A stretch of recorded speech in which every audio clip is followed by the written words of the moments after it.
be looking at today is finding the surface area of right prisms and the volume of right prisms. And right prisms are just your standard prisms, like a rectangular prism, like a triangular prism, that sort of stuff. So let's have a look at it. To find the surface area, it's really quite simple. The surface area is the outside area of your shape. And so what I mean by that is, here I have a box, and imagine if the way this box was folded up, or imagine I had to wrap it in some wrapping paper, the surface area would be the paper that goes around the outside of the box. So the way I like to look at it, doing it is I think about it as, well, let me find the top and bottom of this. So here's my top, and imagine if I was to finish drawing my box looking at it like that. Here's my top and bottom. So let's have a look at what that's going to look like. So we know the area is a rectangle, so it's length times breadth, and the top and the bottom are going to be the same, so it's by 2. The length is 8 by 4, so it's going to be 8 by 4 by 2. And if I do 8 by 4 by 2, I get 64 centimeters squared. And then how about I look at front and back? So let's have a look at the front and the back. So if I'm going to be looking at front and back for my area, I'm just going to plug some numbers in. So length times breadth is 8 by 4. And I'm going to multiply that by 2 because this is your front, and then multiply by 2 because the back is exactly the same. So 8 by 4 by 2 is not the front and back because I've made a mistake there.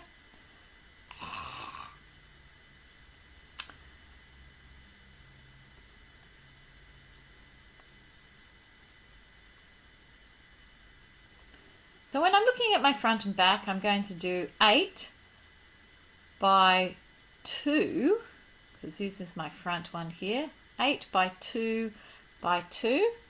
And if I work that one out, I'm going to get 32 centimeters squared. And that just leaves me now with the sides, and once again they are the same. So my sides are 4 by 2, 4 by 2 by 2, and that's 16 centimeters squared.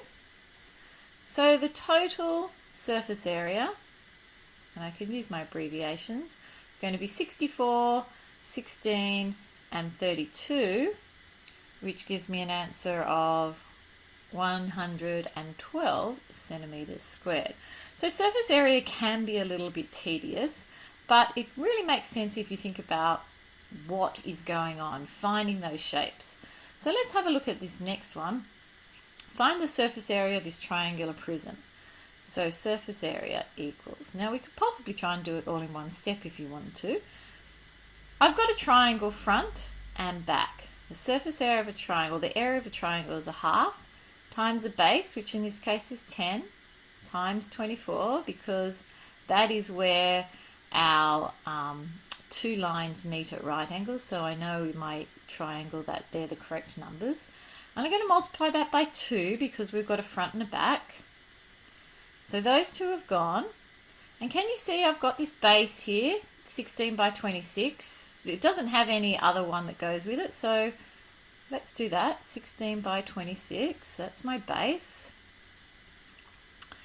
And then I've got another side, let's see if we can see it, 10 by 16, because that's what this rectangle here is.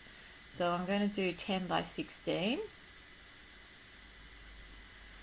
And can you see how many faces I've got? I've got 1, 2, 3, 4, 5. So I need 5 things. So that's 2, 3, 4. Means I'm missing one. So if I go back and look at my shape, I'm missing this side here, this one that I'm trying to do here in red, that rectangle there. And that rectangle there is 24 here by 16, because those 16s match up. So that's 24 by 16. And if we work all of that out, I'm going to get 1,200 centimeters squared. Let's have a look at the last one. Triangular prism is open at one end. Now this open at one end means if we imagine this triangular prism as a Toblerone box, it's open because you started eating the Toblerones inside. So the surface area is going to include one less face at the front. So let's have a look and see what we're going to be doing. So for the surface area of this, we only have one triangular face. So that's a 1/2 by 6 by 4. So that's his face at the back, if we want to call it that. We have the bottom, which is 6 by 4. So we can do plus 6 by 4. And then we've got this side here.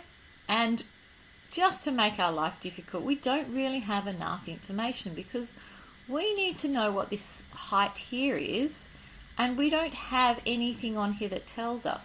But we do have a triangle where this is 6. And we do know that the height is 4. And if I draw in my right angle, that means I can find my hypotenuse here, which is this height that I actually need the measurement of. If this is 6 and this is 3 in here, so by Pythagoras, who says the hypotenuse squared is one side squared plus the other side squared. And if we work this out on our calculators, we get a height of 5, which then means we can go straight back to my formula. Once I know that height is 5, this is a rectangle that's 10 by 5. And the other side is exactly the same, so it's by 2. So this one and the one at the back are exactly the same. And we get our calculators out and we work it out and we get our total surface area to be 172 centimetres squared. So what we're going to be looking at today is finding the volume of any prism. Now the formula for the volume of a prism lives on your formula sheet, and it's V equals A, that's the area of the cross section, times the height. And I wanted to show you this demonstration because it shows you very clearly where the cross section is, so in this case the cross section would be a triangle, and how to find the height. So if I just quickly press this, it's going to do it for you. Find the area of the cross section, and then the volume is going to be that cross section times by the height. So if I look at another one that they will be able to show us, let's have a look at another shape. Let's look at it exactly the same. To find the volume of this shape, we're going to find the area of the cross section, which in this case is that L shape, which is 8 centimetres squared, and we're going to times it by the thing that makes it 3D, the 5, which gives it its depth. Let's have one more look at a different shape.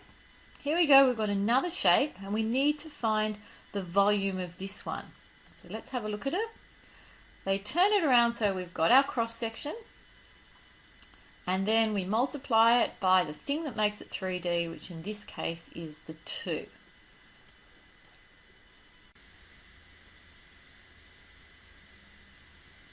So moving on to our volume. The volume formula lives on the formula sheet. Volume equals the area of the cross section times the height. So let's have a look at finding the volume. Volume equals area of the cross section times the height. In a rectangular prism, you should remember from the junior years that you just really multiply all of the numbers together. So 5 by 8 by 5 in this case, which is 120 meters cubed. Now volume is cubic meters.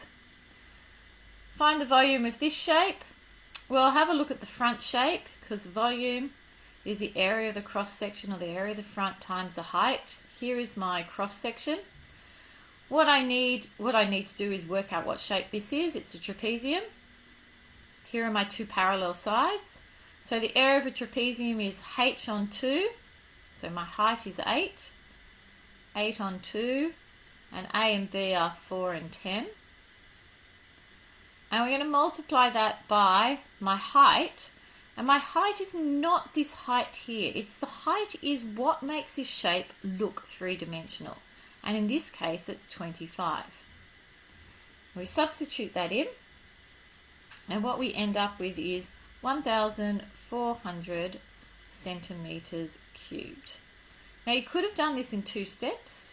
You could have written your formula down and then written A equals h over 2, A plus B, which probably would have been sensible. because you would like to show that you are using the correct formula and you're doing the correct substitution. I think that gives us 56. And then you could have said that the volume is 56 by 25, which still gives you 1,400 centimetres cubed. Any questions? You know where to find me.